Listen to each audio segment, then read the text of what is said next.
Hi hello नमस्कार, मी श्रुतिका. माझ्या YouTube चॅनलमध्ये तुमचं खूप खूप मनापासून स्वागत आहे. तर थंबनेलवरनं तुम्हाला कळालेच असेल की आजचा पदार्थ कुठला आहे. तर अतिशय पौष्टिक आणि झटपट होणारे असे हे दुधी भोपळ्याचे पराठे. दुधी भोपळा म्हटलं की सगळ्यांचेच नाकं मुरडतात. लहानांपासून मोठ्यांपर्यंत अगदी चाटून पुटसून खातील असे हे दुधीचे पराठे. प्रिशाला दुधीची भाजी खायची म्हटलं की जाम जीवावर येतं. तर मी अशा प्रकारे तिला पराठे करून टिफिनला देते. तर अगदी झटपट असे पराठे ती खाऊन घेते. तर कालच नवरोबांनी छान मस्त बाजारातून हिरवागार असा हा भोपळा आणला. तर मग काय सकाळचा नाश्ता फिक्स झाला. तर अशा मस्त हिरवेगार अशा या दुधीचे भोपळे आम्ही नंतर सकाळी बनवले. तर असे हे खूपच पौष्टिक आणि अगदी 20 मिनिटात होणारे असे हे मऊ खुसखुशीत पराठे. चला तर मग रेसिपी बघूया. तर सर्वात आधी मी याला स्वच्छ धुवून घेतला आणि त्यानंतर याला खिसून घेतला. भोपळा कवळाच असल्यामुळे त्यातल्या बिया मी काढलेल्या नाही. जर भोपळा खूपच कडक असला तर बिया त्यातल्या आपल्याला काढाव्या लागतात. तर अशा प्रकारे त्याचा मी खीस करून घेतला. आता हा खीस आपल्याला 2 ते 3 मिनिट मध्यम आचेवरती कढईमध्ये परतून घ्यायचा आहे. थोडंसं अर्धी पळी तेल टाकून परतून घ्यायचा.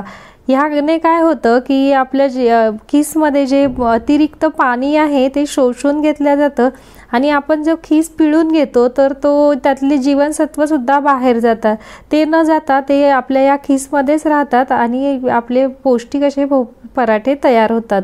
आणि आपण हा गोळा जेव्हा भिजवतो तेव्हा जर न पिळता न परतता जर भिजवला तर हे आपले पीठ आहे सैलसर होतं. आणि अशा प्रकारे परतून जर आपण पराठे केले तर बघा तुम्ही गोळासुद्धा आपला शेवटपर्यंत घट्टच राहतो. तर असा हा आता 2 ते 3 मिनिट अगदी मध्यम आचेवरती आपल्याला त्यानंतर मी गॅस बंद करून हा खीस थंड होण्यासाठी ठेवला. तर हा खीस थंड होतो तोपर्यंत मी आलं लसूण आणि मिरचीची पेस्ट करून घेतली. तर त्यासाठी मी त्यानंतर 1 टीस्पून जिरे घ्यायचे आहे, 5 ते 6 लसूणच्या पाकळ्या घ्यायच्या आहेत आणि 5 ते 6 मिरच्या घ्यायच्या आहेत. तर तुम्ही आवडीनुसार कमी जास्त सुद्धा घेऊ शकता. त्यानंतर अर्धी वाटी मी कढीपत्त्याचे पानं सुद्धा यामध्ये मस्त बारीक करून घेतलेले आहे. कढीपत्त्याचे पानं टाकल्याने पराठे छान मस्त स्वादिष्ट होतात. आणि आता हे छान आपण बारीक पेस्ट करून घेऊया. तर बघा आता हे पेस्ट आपण करून घेऊया. तर कढीपत्त्याची स्टेप माझी स्किप झालेली आहे, पण तुम्ही कढीपत्ता नक्की आवर्जून टाका.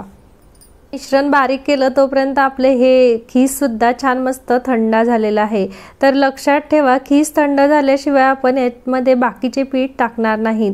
जर बाकीचे पीठ आपण थंड झाल्यानंतर गरम असतानाच टाकलं तर आपले पराठे खूप कडक होतात आणि वातळ होतात. त्यामुळे ही स्टेप नक्की लक्षात ठेवा की खीस थंड झाल्यानंतरच आपल्याला यामध्ये बाकीचे पदार्थ टाकायचे. तर इथं मी 2 टेबलस्पून चना पावडर म्हणजेच बेसन पीठ टाकलेले आहे आणि त्यानंतर मी 2 टेबलस्पून तांदूळाचे पीठसुद्धा टाकलेले आहे. तर हे ऑप्शनल आहे तांदूळाचं पीठ, तुमच्याकडे असेल तर टाका. माझ्याकडे अवेलेबल होतं म्हणून टाकलं, नसले तरीसुद्धा हे पराठे छान खुसखुशीतच होतात. थोडेसे तांदूळाचं पीठ टाकलं तर खूपच त्याचं टेस्ट थोडी वेगळी येते. त्यानंतर एक मध्यम आकाराचा कांदा मी यामध्ये बारीक कट करून टाकलेला आहे. तर कांद्याने छान हे पराठे पोकळ होतात, म्हणजे खूप असं घट्ट नाही होत, छान मस्त आतमधून पोकळ होतात. त्यानंतर मस्त बारीक कट केलेली हिरवीगार अशी वाटी भरून आपण इथं कोथिंबीर टाकून घेतलेली आहे. तर कोथिंबीरमुळे आपले पराठे मस्त छान टेस्टी बनतात. तर ही कोथिंबीर आपण टाकल्यानंतर यामध्ये चवीपुरते मीठ टाकून घेऊया. तर मिरची, कढीपत्ता आणि लसूण, जिरे आपण जी पेस्ट बनवली होती ती यामध्ये टाकून घेऊया. पराठ्यांना रंग येण्यासाठी छान मस्त रेड चिली पावडर आपण याच्यामध्ये टाकून घेऊया. तर थोडीशी चिमूटभर हळद टाकून घ्यायची आहे आणि त्यानंतर 1 टीस्पून धने पावडर सुद्धा यामध्ये मी टाकून घेतलेली, पण ती माझी स्टेप स्किप झालेली आहे. आणि त्यानंतर 1 टीस्पून ओवा सुद्धा यामध्ये टाकायचा आहे. तर ओव्याने हे पराठे आपल्याला पचायला हलके जातात, म्हणून यामध्ये ओवा आवर्जून टाकावा. त्यानंतर यामध्ये गव्हाचे पीठ टाकून घ्यायचे। तर जसे बसेल त्याप्रमाणे आपल्याला हे गव्हाचे पीठ वापरायचे आहे। तर थोडे थोडे करून आपल्याला हे गव्हाचे पीठ कणिक याच्यामध्ये मळून घ्यायची। तर इथे मी पाण्याचा अजिबात वापर केलेला नाही, फक्त ह्या आपल्या दुधीचा खिसमध्येच हे पीठ मळून घेतलेले आहे। तर घट्टसर असा गोळा आपण याचा तयार करून घेऊया। त्यानंतर असा घट्टसर छान मस्त मी याचा गोळा मळून घेतला आणि हा गोळा 5 मिनिटं मुरू दिला। तर 5 मिनिटानंतर हा मुरल्यानंतर मी याचे असे छोटे छोटे गोळे करून घेतले आणि आता एक गोळा घेऊन मी हा छान पिठामध्ये बुडवला आणि छान लाटून घेतलाय। तर ज्याप्रमाणे आपण घडीची चपाती करतो त्याप्रमाणे हे पराठे मी लाटलेले आहे। तर असे केल्याने आतून छान मस्त याला खुसखुशीत होतात आणि छान पदर पडतात। तर बघा इथे मी गोळ्याची छोटीशी चपाती सारखी केली आणि त्याला आतमधून अशा प्रकारे तेल लावून घेतलं। त्याला नंतर असं फोल्ड करायचं आणि परत त्याला दुसरे पदर असे पदर करून घ्यायचे आणि नंतर सगळ्या कडा छान मिटकवून घ्यायच्या। तर ह्याला म्हणतात घडीची चपाती। तर अशा प्रकारे आपण छान सगळ्या कड्या मिटकवल्यानंतर थोडंसं पीठ त्याच्यावरती भुरभुरायचं आणि छान हलक्या हाताने हे पराठे लाटून घ्यायचे। तर याचा असा विशिष्ट असा गोलच आकार पाहिजे असा काही नाही, ज्या आकारात तुम्हाला जमतील त्या आकारात छान मस्त पराठे लाटून घ्यायचे।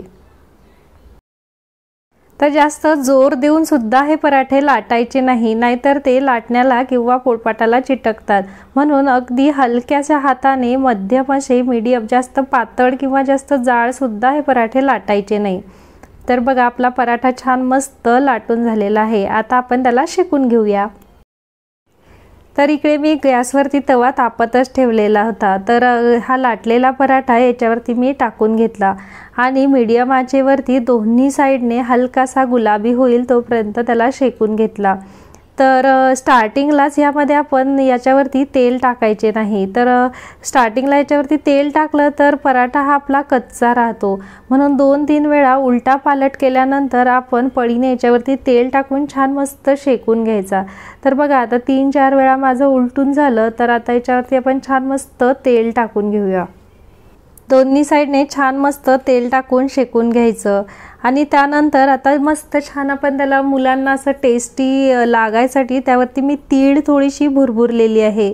तर तुम्ही भिजवताना सुद्धा याच्यामध्ये तीळ टाकू शकतात, पण ते असे छान वरती दिसत नाही, म्हणजे एकदम उठून दिसत नाही, मुलांना थोडं अट्रॅक्शन असतं, त्यामुळे थोडीशी मी त्याच्यावरती तीळ भुरभुरली आहे आणि 1 सेकंदभर उलटा पलट परतून घेतलेला आहे। जास्त वेळ परतलं तर ते तीळ जळण्याची शक्यता असते। तर बघा छान मस्त दिसायला पण असं छान आकर्षक वाटतं आणि मुलं दिसल्यामुळे पटकन खायला पण रेडी होतात। तर आणि हिवाळ्यामध्ये तीळ खाणं तसंही खूप छान असतं, कारण गरम असते तीळ, त्यामुळे उबदारपणा येतो। तर तीळ सुद्धा आवर्जून टाका। तर बघा छान मस्त आपला हा पराठा आता तयार झालेला आहे। तर कांद्याचा पण छान मस्त असा सुगंध घरामध्ये पसरलेला आहे। तर असे हे आपले टेस्टी पराठे तयार आहेत। तर सकाळच्या नाश्त्यासाठी दणकट असा हा नाश्ता किंवा मुलांच्या टिफिनसाठी सुद्धा तुम्ही सॉस सोबत मुलं हे पराठे अगदी 5 मिनिटात फस्त करतात। कढी सोबत किंवा तिळाच्या चटणी सोबत सुद्धा हे पराठे खूप अप्रतिम लागतात। तर तुम्ही ट्राय करा आणि माझी रेसिपी आवडली असेल तर लाईक करा, शेअर करा आणि सबस्क्राईब करा। चला तर मग भेटूया पुन्हा एकदा नवीन एका रेसिपी सोबत। तोपर्यंत धन्यवाद, बाय बाय, नमस्कार।